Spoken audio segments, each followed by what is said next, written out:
Dearest friends, we have come to a part of Abdu'l's life which was of great difficulty for the master and was really very sad. So a lot of what we are going to look at together this evening, unfortunately, is going to be concerned with the effects of covenant breaking. But perhaps as we follow the life of Abdu'l, we become closer to the Master as we try to come close to so many of the experiences that he had. Yesterday, we turned our attention to the beginnings of the faith in the West and also its development in Ishkabad. But we must return to Akka and the events there. Mirza Muhammad Ali, as you remember, the greater branch, the one just next to Abdu'l, who was the most great branch, arranged to send Mirza Marziddin to the Turkish Governor General in Damascus to seek his assistance. And Marziddin did all he could to acquaint the governor fully with the construction work on Mount Carmel, with the coming and going of American believers, and with the gatherings the Master always held for the friends in Akka. And a few days after Marziddin's return, a telegram in code was received from Turkey with orders from Sultan Abdu'l Hamid. It was on August 20th, 1901, that Abdu'l was informed by the governor of Akka of the Sultan's orders that the restrictions which were being gradually relaxed should be reimposed, and that Abdu'l and his brothers should be strictly confined within the walls of the city of Akka. And the Sultan's orders were at first rigidly enforced, and the freedom of the exiled community was severely curtailed. Abdu'l had to submit to prolonged interrogation by judges and officials in Government House at Akka, and this went on for several consecutive days. And one of the first things the Master did at that time was to intercede on behalf of his brothers. But their hostility and activities against him had not been lessened by this last step of the Turkish sovereign, which quite possibly they had not been expecting, that they also should be under this reinforced ban. Abdu'l did succeed through intervention with the civil and military authorities in obtaining the freedom of his followers who lived in Akka, so that they could continue to earn their means of livelihood. And the covenant breakers continued their activities.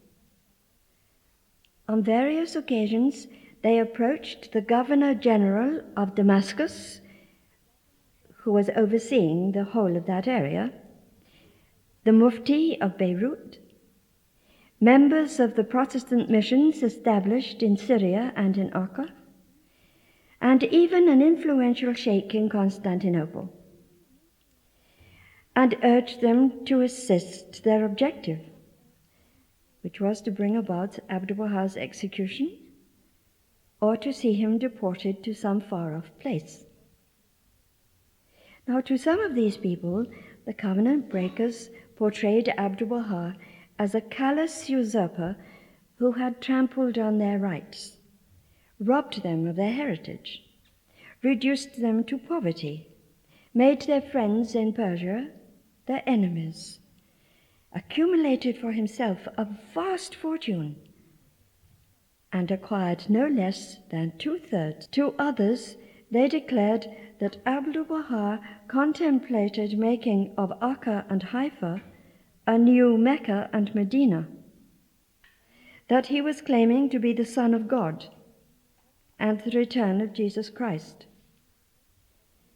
They also accused him of meditating a rebellion against the Sultan, of already having hoisted the banner of Ya Bahá'í, which they said was the ensign of revolt, in distant villages in Palestine and Syria, of having raised an army of 30,000 men, of being engaged in the construction of a fortress and a vast ammunition depot on Mount Carmel, of having secured the moral and material support of a host of English and American friends, amongst whom were officers of foreign powers who were arriving in large numbers and in disguise to pay homage to Abdu'l. The list went on endlessly, and you can see how these different approaches were designed for the different people. It ended with their accusation that Abdu'l was making a bid, ultimately, to seize the power wielded by the Sultan himself. And they got these documents signed by false witnesses in Acca and dispatched them through their own agents to Constantinople. By now it was the year 1904. The covenant breakers worked with the sure hope that the Sultan would be alarmed and take measures to destroy Abdu'l. A commission of inquiry duly arrived in Acca, dispatched by the Sultan. Spies were planted around the house of Abdu'l. The Bahá'ís in Acca were made to feel that their presence was not required. To make things easier for them, Abdu'l decided that they should temporarily leave. Many of them needed financial support to go away, even for a short period. And Abdu'l himself borrowed a large sum of money from an American in Paris so that they could move to Egypt. Some 70 of them went. Abdu'l drastically reduced the number of pilgrims. Then, for a time, he stopped their visits altogether. The commission summoned Abdu'l to answer the accusations. And once again, we turn to Mr. Bagliuzzi to pages 113 and 114 of his book, Abdu'l.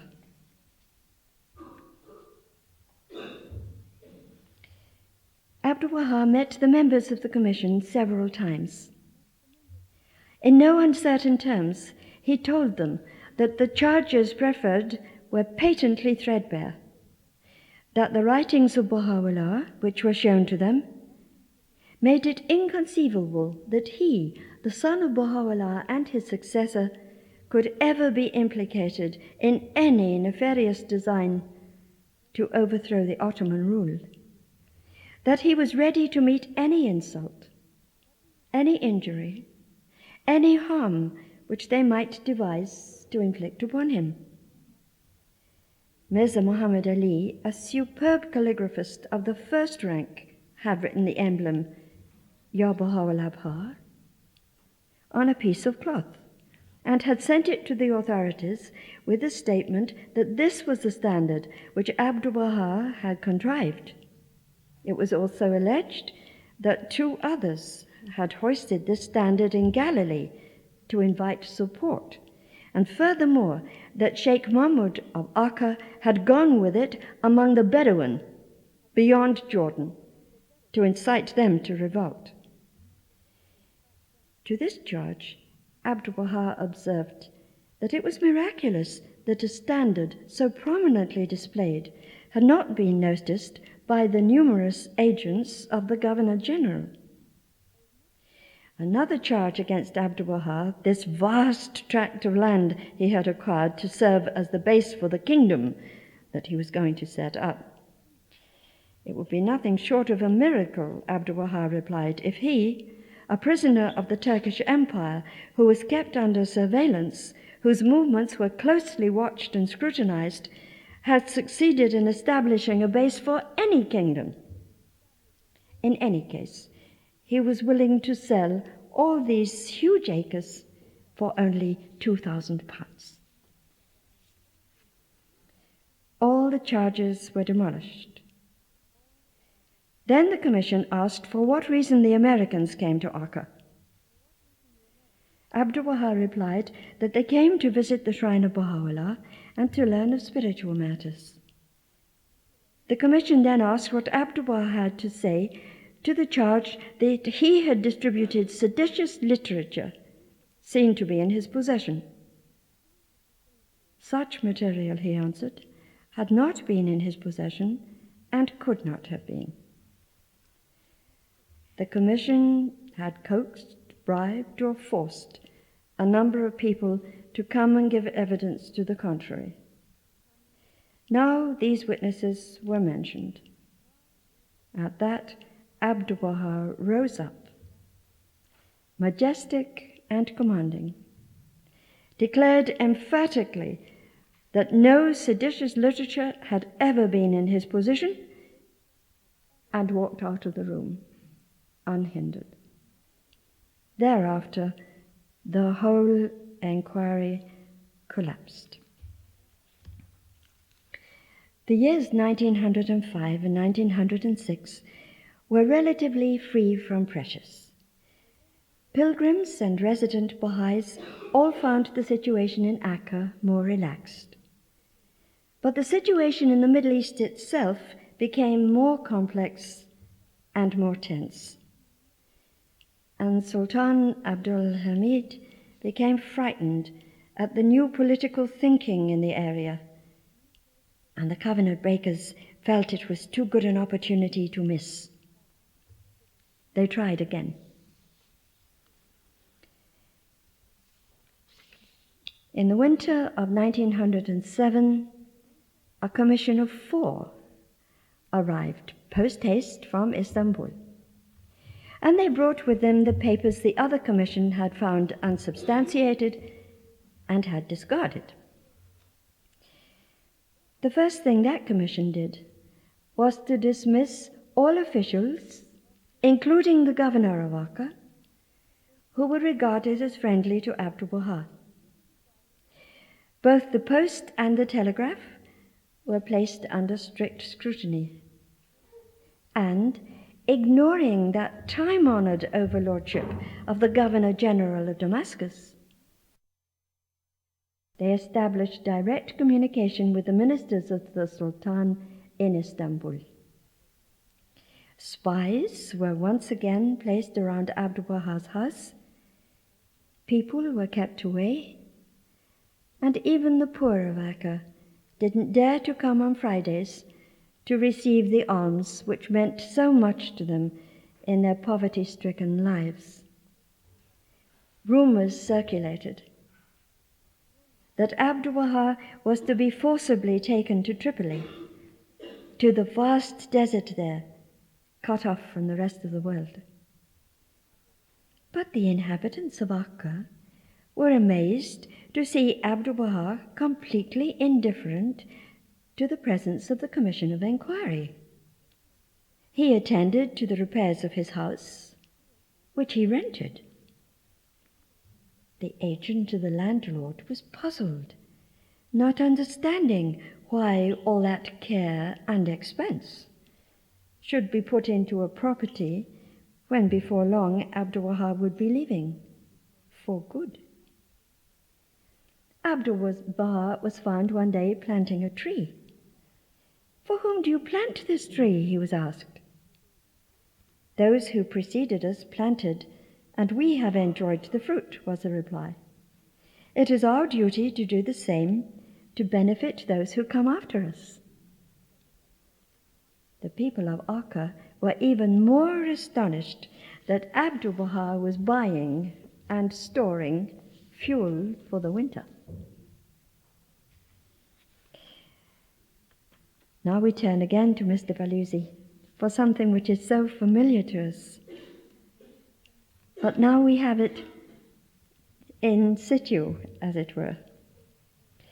Because a few days before the arrival of the Commission of Inquiry, Abdu'l had had a dream, which he told to the Bahá'ís. He dreamt that a ship sailed into the Bay of Haifa, and birds resembling dynamite flew inland from it. The people of Acca were terrified, and he stood among them, calm and collected, watching these birds. They circled and circled over the town, and then went back whence they had come. There was no explosion.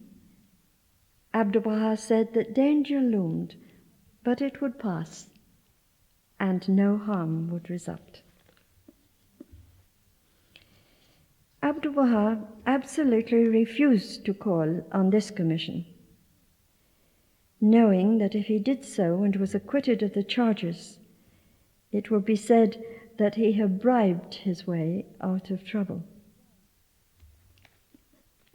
We should turn again to this really so happy little book, where Mr. Balusi recounts that one night a man drove from Haifa to Acca in a covered carriage. He was an Italian who acted as consul for Spain. Members of his family had an agency for an Italian steamship company.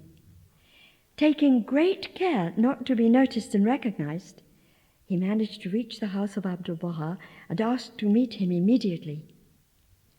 In the bay was an Italian cargo boat, which this man, in his great love and regard for Abdu'l, had kept waiting, moving it from one end of the bay to the other to avert suspicion. And now he had come to offer Abdu'l a safe passage to any port he might desire. Time was running out.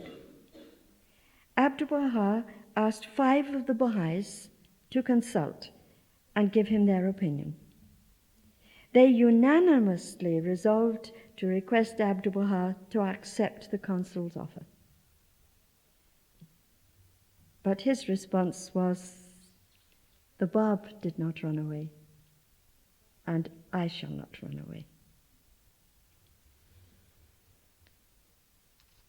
In the meantime, the Commission of Inquiry was receiving evidence and being bombarded with cables from Abdul Hamid. They also visited the mausoleum on Mount Carmel, which was nearing completion. It is, a very solid building. It had to be to serve its purpose. But the Commission ignored that purpose. There were vaults under the building, a fact they considered to be very significant, as they had been told that Abdu'l was constructing a fortress. Soon after this visit, they boarded the boat which had brought them from Constantinople and now lay anchored off Acca. The sun was westering. The boat turned towards Acca. The whole populace of the 2 cities could see it set on this menacing course. They believed that Abdu'l was to be arrested and taken on board. They were convinced that he would be transported to Fitzan, to Tripoli, or to some other remote and dreary region where he would surely perish. The family of Abdu'l and other Bahá'ís were in despair. But Abdu'l was calm and serene, walking all alone in the courtyard of his house. Here and there, at vantage points along the shores of Acca, anxious Bahá'ís were watching the movement of that boat. The sun sank in the Mediterranean, and the boat kept its course. it came very close to Acre. But then, all of a sudden, changed direction and made for the open sea. In an instant, the danger had vanished. Abdu'l was safe. When the news was brought to him after dusk had fallen, and he was still calmly walking in his courtyard, with radiant acquiescence. And just after the departure of that boat, there came news from Istanbul that Abdul had narrowly escaped death. A bomb meant for him had exploded, killing and injuring others. And now we come to the fate of the Sultan Abdul, because there was an uprising which everybody knows as the Young Turk Revolution. Abdul knew that the days of his despotism were numbered. He had no alternative but to submit. And the Central Committee issued a declaration on July 23, 1908, demanding the restitution of the Constitution, which had been dead for 30 years, and they wanted it back within 24 hours. The Sultan was told in no uncertain terms that should he fail to comply with the committee's demands, the 2nd and 3rd Army Corps would bring him down. They were ready and poised for action. The next day, the Constitution was given back to the people, and all the political and religious prisoners of Abdul were set free. But notwithstanding, such were the fears and opposition engendered in Acre that officials sent a cable to Constantinople inquiring whether Abdu'l too was to be given his liberty. They were instructed to set him free. Abdul was anxious to safeguard his position now as a constitutional monarch.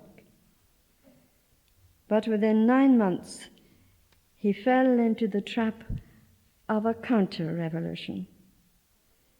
On April 13th, 1909, troops mutinied in Istanbul, and the Young Turks were overthrown. But within a week, the Arab general Muhammad Shokat Pasha arrived with troops from Salonika, and within a fortnight, Abdul was dispersed. He died 9 years later, and all those years he was under close surveillance. Abdu'l was free. He was 64 years old. But what happened to the members of the Commission of Inquiry? Arif Bey, who had headed the commission, was shot by a sentry. 2 others also perished, and the 4th, Adham Bey, fled to Egypt. One day, that man presented himself at the business house of Haji Mirza Hassani Khurasani in Alexandria. His servant had stolen all that he had, and he could not even take himself to Cairo. He was given a small sum of money, and when Abdu'l heard about it, he sent Adham Bey 10 pounds. It was during those years, at intervals, that Abdu'l wrote his will and testament. It is written in 3 parts, and in the middle of part 2, it says something that now becomes more real to us. O dearly beloved friends, I am now in very great danger, and the hope of even an hour's life is lost to me. I am thus constrained to write these lines for the protection of the cause of God, the preservation of his law, and the safeguarding of his word, and the safety of his teachings. By the ancient beauty, this wronged one hath in no wise borne, nor doth he bear, a grudge against anyone. Towards none doth he entertain any ill feeling, and uttereth not one word save for the good of the world. My supreme obligation, however, of necessity, prompteth me to guard and preserve the cause of God. Thus, with the greatest regret, I counsel you, saying, guard ye the cause of God, protect his law, and have the utmost fear of discord. This is the foundation of the belief of the people of Bahá'í. May my life be offered up for them. His Holiness the Exalted One, the Bab, is the manifestation of the unity and oneness of God and the forerunner of the ancient beauty. His Holiness the Abha Beauty, may my life be a sacrifice for his steadfast friends, is the supreme manifestation of God and the dayspring of his most divine essence. All others are his servants and do his bidding. Unto the most holy book every one must turn, and all that is not expressly recorded therein must be referred to the universal house of justice. That which this body, whether unanimously or by majority, doth carry, that is verily the truth and the purpose of God himself. Whoso doth deviate therefrom is verily of them that love discord, hath shown forth malice, and turned away from the Lord of the covenant. By this house is meant the universal house of justice, which is to be elected from all countries, that is, from those parts in the east and west where the loved ones are to be found, after such manner of the customary elections in Western countries, such as those of England. So at that very time of all that danger, Abdu'l was securing the faith for the future and the election of the Universal House of Justice. On March 21st, 1909, one month before the fall of Abdul Hamid, Abdu'l placed the remains of the Bab in a central vault beneath the mausoleum, which was completed and ready to receive them. The shrine of the Bab at that time was not as it is today. Then it was a rectangular building of 6 rooms. The beloved guardian had the mountain at the back blasted away. He added 3 more rooms and made the building square. And it was the superstructure of that building that was designed by the hand of the cause of God, Sutherland Maxwell, the father of Amatul Baha Ruhiya Khanum. Shoghi Effendi had that beautiful marble superstructure with the golden dome, built over Abdu'l-Baha's original 6-roomed structure. And as you circumambulate the shrine of the Bab and pass beneath the arches and round, then you are walking around the part of the structure which Abdu'l-Baha had built. When the master had put the remains of the Bab into the mausoleum, he wrote to the Bahá'ís, "The most joyful tidings is this, that the holy, the luminous body of the Bab, after having for 60 years been transferred from place to place by reason of the ascendancy of the enemy and from fear of the malevolent, and having known neither rest nor tranquility, has, through the mercy of the Abha Beauty, been ceremoniously deposited on this day of Nowruz within the sacred casket in the exalted shrine on Mount Carmel. By a strange coincidence, on that same day of Nowruz, a cablegram was received from Chicago announcing that the believers in each of the American centers had elected a delegate and sent to that city, to Chicago, and definitely decided on the site and construction of the magical archival.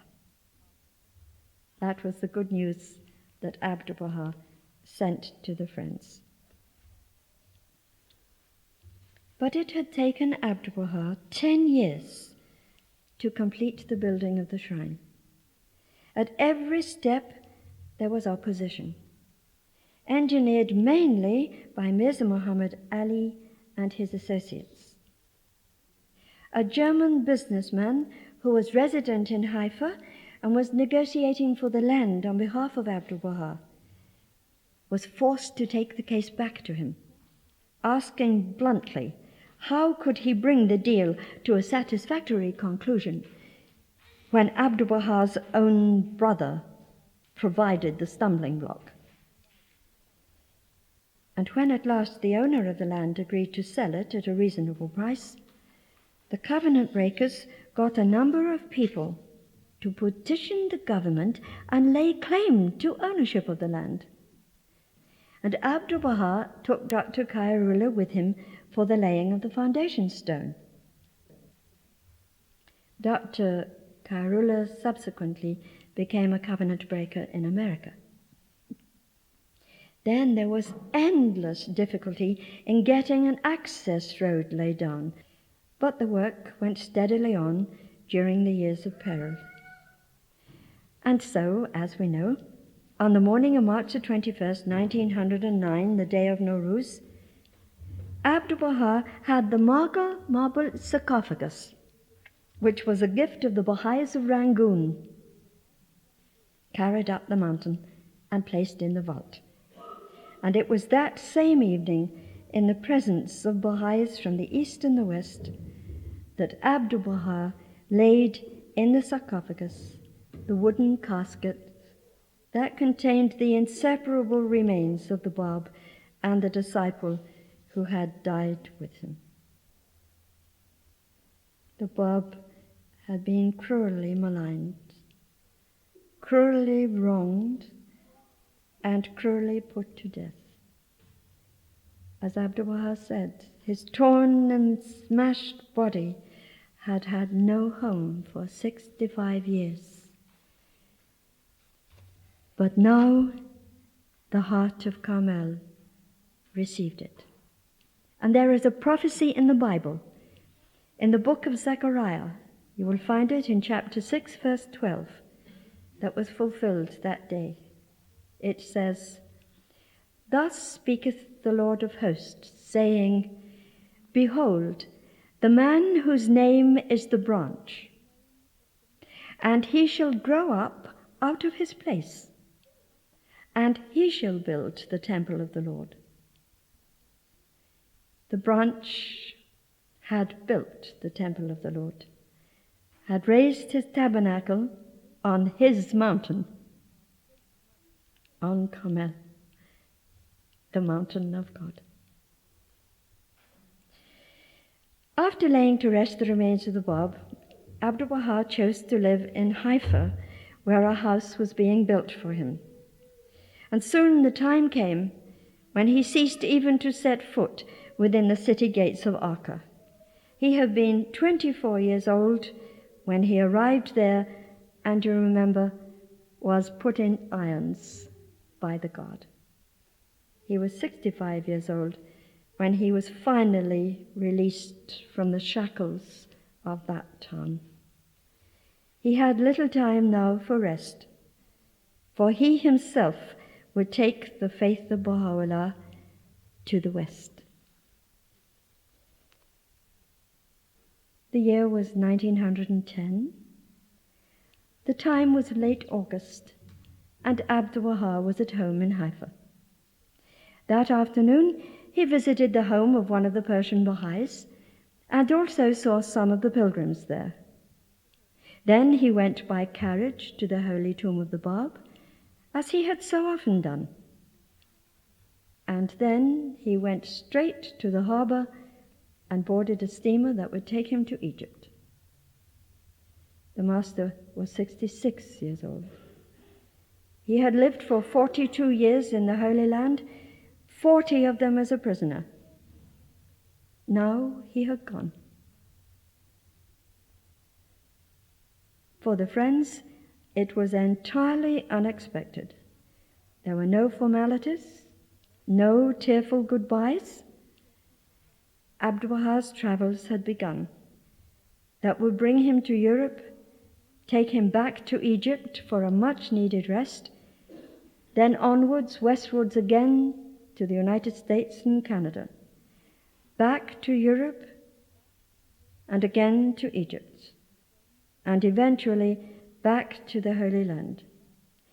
And when the boat arrived at Haifa early in the afternoon of December 5th, 1913, Abdu'l sent his attendants ashore, told them not to let the Bahá'ís come to the landing stage, and himself disembarked at nightfall. He had been away 3 years and 3 months. With all his strength and energy, Abdu'l had raised the call of Baha'u'llah in England, Scotland, France, Switzerland, Germany, Austria, and Hungary. His travels in North America had taken him to Canada, as well as from coast to coast and back again in the United States. And it was in North America particularly that he had raised an urgent call for peace, urging again and again that steps be taken to raise the banner of international peace before it was too late. And I thought you might like to have the session closed with the story of Mrs. White. Mrs. White was the wife of a Presbyterian minister in Scotland. And it was to the Reverend and Mrs. White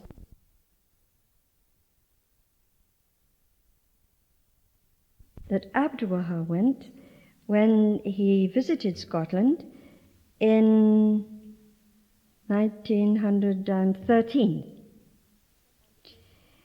And there's a very special story and something very special about Mrs. White. And here it is, I hope.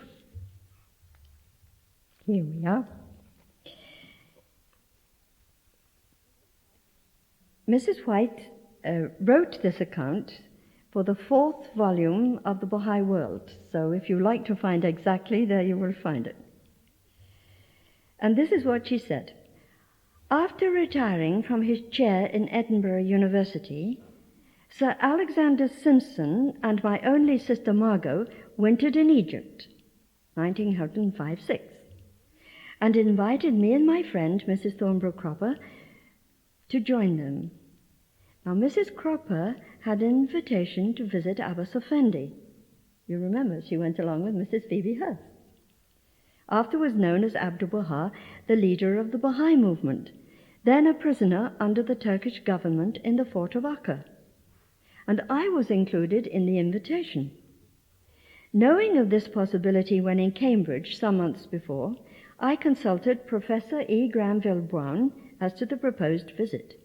And his answer was, certainly, do not refuse so great an opportunity. So it came that I spent 2 days in the prison home of Abdu'l. During the visit to the tomb of Baha'u'llah, the figure of a boy was kneeling in rapt adoration, and the thought passed through my mind, what destiny lies before this boy? He was then 7 years old. It was Shoghi Effendi, who, by his grandfather's will, has been, at the age of 24, made leader of the movement. Here let me include that I wrote of my visit in March 1906. High in a sea-girt fortress overlooking the Bay of Acca, in the prison home of Abbas Effendi, the outlook at early dawn would awaken the dullest mind. From the tower came the sounds of the Archival, the call to prayer, and from the fort the Turkish soldiers' reveille. Round the rocks, which form the natural foundation of the house, break in unceasing roar the waves of the sea, over which have come crusaders and armies innumerable. As the mind's eye flashes back over history, it sees fleet after fleet, army after army, all led by the chivalry of Europe. Dandola, St. Louis, Richard Coeur de Lion, the very flower of Christendom, as it then understood itself. It recalls the passionate warfare of centuries, during which cross and crescent fought, and the deadliest antagonism existed between Muslim and Christian. Is it a small thing in the sight of the angels that a spirit is here which would shelter all nations and inspires its followers to use every power and willingly shed their blood to reconcile these warring elements and spread the truth? That God, who has spoken by all his prophets, has in these last times spoken among the Persians, giving them a light which is leading them out into truth, freedom, love, so that they too, Muslims, use Christ's gospel as their own, and only long that all who name his name be worthy of it.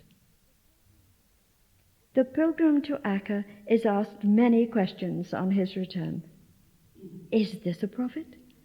A manifestation of divinity? In seeking an answer, we must remember how easily, how constantly the East has ever used these names. And we must ask ourselves, what do we recognize as divine?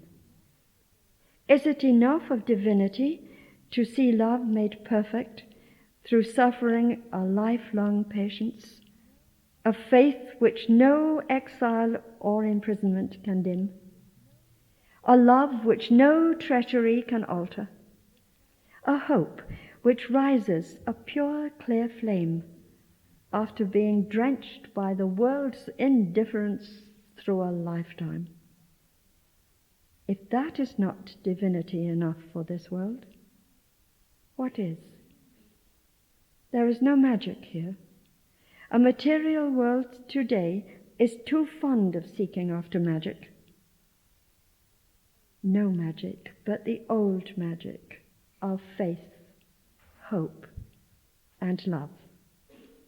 Or, you ask, is this a progressive movement? A step forward in the history of the world? Surely there can be no question as to the answer, for what do we find here? In the heart of a Turkish country, and at the center of Mohammedan power, that most conservative cast iron of systems, conserved in a faith which is passionate, fierce, fanatical to the death, there to find preached freedom, education at all costs, absolute equality of men and women, the frank recognition of the value of Christian truth, the teaching that God has revealed himself in all faiths, the love of God and the brotherhood of all nations. What greater sign can you ask than the power to flood this old world with love and inspiration, with patience and courage? Where formerly, after a foreigner had sat at the table and used the cups, they must be broken. So great was the sense of contamination. Now all are lovingly welcomed. Everything is shared with love, warm, kindly, sympathetic love, and without money or price. That the Western world will understand if it understands nothing else. Without money and without price, without backsheesh, the curse of the East. Not the meanest servant would touch the pilgrim's money. Is that divine enough for our cold Western hearts, who understand not the East with its mystical longing, its patient, age-long brooding over the mystery of life? And then she quotes a paraphrase of a poem of Matthew Arnold's. The Roman legions thundered by. She plunged in thought again. Oh, east is east and west is west, and never the twain shall meet. Not in Kipling's way will they meet, not in fleets and ironclads and armies, not in the sergeant drilling Pharaoh's army. No, but where the tides of faith rise, where love to God and service to man are flowing like a river, there they meet and understand. And the deeper the understanding, perhaps the more silent it is. After the visit to the tombs, the pilgrim will visit Baji, the garden where Baha'u'llah spent his days when the Turkish authorities gave him some relaxation of his prison rules. As he crosses the fields in spring, the pilgrim's feet will be hidden by the red anemones, and to the excited imagination of the devout, their brilliant color seems a symbol at once of the red page of martyrdom so keenly desired, so gladly secured by the martyrs of Sheikh Tabasi, of Zanjan, and of Yazd, whose blood and passion has awakened to life thousands of sleeping hearts in Persia, and also of the glowing heart of love to God, which shall yet unite East and West in one red flame. However you look at this movement or appraise its value, remember one thing: it is not centuries ago. It is today. It is a living, growing, vital force now, and may hold within itself the power to alter the destinies of millions of human beings. It has come at a time when conditions are entirely new, when conditions in interchange, communication are universal, immediate, both on material and probably also on the psychic plane. Him they gladly call Master had said that soon meetings will be held in Tehran, in Washington, St. Petersburg, and London, all moved at one time by one spirit. Circumstances arose which obliged Mrs. Thornborough Cropper and myself to leave Akka suddenly. His life as a prisoner of the Sultan was in continual danger by any sudden pressure from Constantinople, and at that time it was not considered wise that visitors from the West should be too much in evidence. So it came that we could not have the farewell conversation we had promised ourselves. Instead, I left a letter for him. In due time, an answer came. And you know what was in that letter from Abdu'l? The Master wrote of things. And then he said, "Behold how its light, the light of these candles, is now burning upon the world's darkened horizon. The first candle is the candle of unity in the political realm, the early glimmerings of which can now be discerned. The second candle is unity of thought in world undertakings, the consummation of which will ere long be witnessed. The third candle is unity in freedom, which will surely come to pass. The fourth candle is unity in religion, which is the cornerstone of the foundation itself, and which, by the power of God, will be revealed in all its splendor. The fifth candle is the unity of nations, a unity which in this century will be securely established, causing all the peoples of the world to regard themselves as citizens of one common fatherland. The sixth candle is the unity of races, making of all that dwell on earth peoples of one kindred and one race. The seventh candle is unity of language, that is, the choice of a universal tongue in which all peoples will be instructed and converse. Each and every one of these will inevitably come to pass, inasmuch as the power of the kingdom of God will aid and assist in their realization. The tablet with the candles of unity was written to Mrs. White, the wife of a Scottish Presbyterian minister.